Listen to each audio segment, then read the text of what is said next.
Welcome back. You're watching us here on Chartbusters. Let's get chatting with the management of Paras Defence. Remember, defence stocks have been buzzing off late, with the centre targeting nearly $25 billion turnover from the sector by 2025, and they've released another positive indigenization list. What it basically means is that 780 things that they've spoken about on August 28th, the letter that they released, that would mean that those things would be procured from India itself. Amit Mahajan, who's the director at Paras Defence, joins in to tell us more. Paras Defence, remember, as a stock has corrected about 50% from the highs, but still trading much above the IPO price itself. Thanks a lot for joining in, Mr. Mahajan. You know, the first thing that I wanted to know is, of this list that was released yesterday, the positive indigenization list, how many products do you make already? And by when do you expect, any sort of revenue to be recognized on this? When do the orders come in? What could the opportunity be for someone like you? Firstly, good morning, and thank you for having me on the show. The list that you're seeing today is a follow-on. It's the third list. There have been two lists earlier, and what you can see on our robust revenues on the Q1 also is a reflection of what has been transpiring over the period of time. The indigenization has created a lot of opportunities for companies like us, and this percolates down from the tier 1 to tier 2 and tier 1.5 companies like us.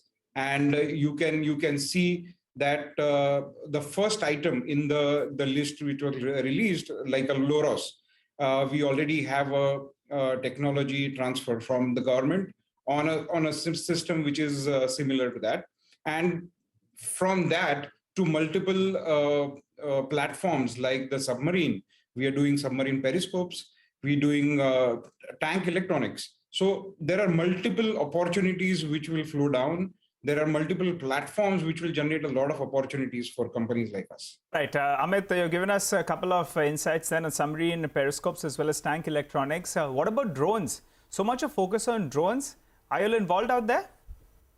I am going to be very conservative if I tell you that in the next few months, you will be inviting me for the performance that our drone subsidiary will be creating. We are doing a lot of work on the drones, from agricultural drones to industrial drones to tactical and defense military drones. And that is going to create huge amount of opportunities, and we will be creating and stamping our mark in the industry in the calendar year 23. So it's a market that every company should be looking forward to, and we are truly into it. We have we understand that there is a big opportunity and there is a lot of chatter around drones, etc. as well, and we also understand that you say that you will be speaking about it being a big contributor to your revenue. Just wanted a couple of things. How much does it contribute to your revenues right now? What is the amount that you'll be investing in the technology? And say by the end of 23-24, what could it be in terms of revenue for you? So our drone subsidiary is just 1.5 years old. Okay. And currently the revenue, it does not contribute to our revenues whatsoever. But come the calendar year 23, it starts contributing in a big way. I cannot tell you the absolute numbers, but it will be really handsome. Okay, all right. So in FY23 itself, revenues will be coming in from this drone subsidiary, right? For calendar year 23, yes. Calendar year 23, so that's for FY24. Now, as a percentage of your revenue, how much could it be, drones? It will start rising.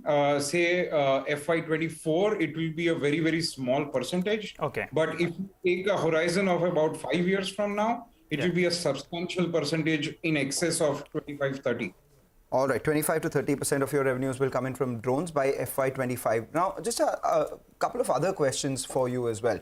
I'm looking at your, order book. Last known order book was just upwards of 200 odd crores. That was in March. Since then, what is the kind of order inflow that you've gotten? What does your order book stand at currently? And what is it likely to be this year? So as we speak, our order book is in excess of 550 crores, which includes orders on hand, the L1 and the nominated orders. But what is interesting to look at is the kind of opportunities and the funnel that we have. The funnel is at least 2x of what order book we have. And that's something which is, and when I'm saying funnel, it's not just a vague opportunity for us. It's something which is a business which is going to be earmarked for a company like Paras Defense, and we are having a very strong chance of getting that particular business. Okay, so all right. That is in the range of 2x than our order book. So 550 crores, L1 plus nominated orders, and you're seeing the funnel is nearly 2x. So more than 1,000 crores odd is potential business that you could get. Let's talk about execution then. You know, if you could give us a sense out there. Last year, I think you did around 185 crores of revenues. Now, going by what you're saying, you have the orders, you know, in the kitty. Now, execution is important. So for this year, how much of that will be executed? And also, could you break up that 550 crores? You know, when you report your numbers, you split it up into heavy engineering, defense and space, as well as defense electronics. As I see, defense and space, that's the largest part, and that gives the most amount of margins. So split up the order book for us and tell us about the execution for FY23. Go ahead. So the order book is currently split almost 50-50. When I say 50-50, it is defense and space optics covers the 50%, where the defense electronics and heavy engineering, I would like to club that together. Right. And that will cover up about 50%. If you would have seen our Q1 results, we are already on the right direction. Our first foot was in the right direction. So Q1, Q2, Q3, Q4, it will start progressing. And we will be looking at doing about 50% better revenues than last year. So 270 to 280 crores at least for FY23. I don't want to put absolute figures, but yes, somewhere. I mean, we'll do the maths, sir, for you. You give us the revenue number, the growth number. We have plugged in the whole number. We are telling you it's 270 to 280 crores if you're going to be achieving close to around 50% growth. We do that. You know, just tell us a little about this investment that you've made in a company called Ayati Innovative Private Limited. It's a 7 crore investment that you've made for 58% stake. I was looking at the numbers of the company. They do about 6.8, 6.9 crore revenues. Who is it owned by, and what does the future of this company look like in terms of revenues, etc.? How much can this scale up to? So this is owned by a family, and the represented by one Mr. Rane. What this investment means to a company like Paras Defense is we are looking at businesses, ancillary businesses, which can complement our existing portfolio. At the same time, has an opportunity to look into other business. Mr. Mahajan, so what we're trying to understand is that, so it's a family-owned entity, which the family had 100% stake in it, along with the name that you mentioned. And using the company's funds, you've invested 7 crore in that. Is that correct? Yes. So how does that work for shareholder governance? Just trying to understand. I'm sure there is great opportunity here, but at the end of the day, there's money going from a public listed entity to a family-owned entity, right? Yes. So the idea is the funnel of this particular company already is about 20 crores. The intention of putting an investment into a company like that is not just increase the revenue of Paras Defense indirectly, but also generate generate opportunities in areas which we right now are not operating into. So currently, when we're operating into only defense and space, by Ayati coming into the kitty, we will start operating into area of railways, which is also a promising sector. Okay, and what you see as far as aerospace, Amit, just sorry to interrupt, but that 7 crores you're putting in, you'll get how much stake in this company? Around 58%? 8%. 58%. And the remaining 42%?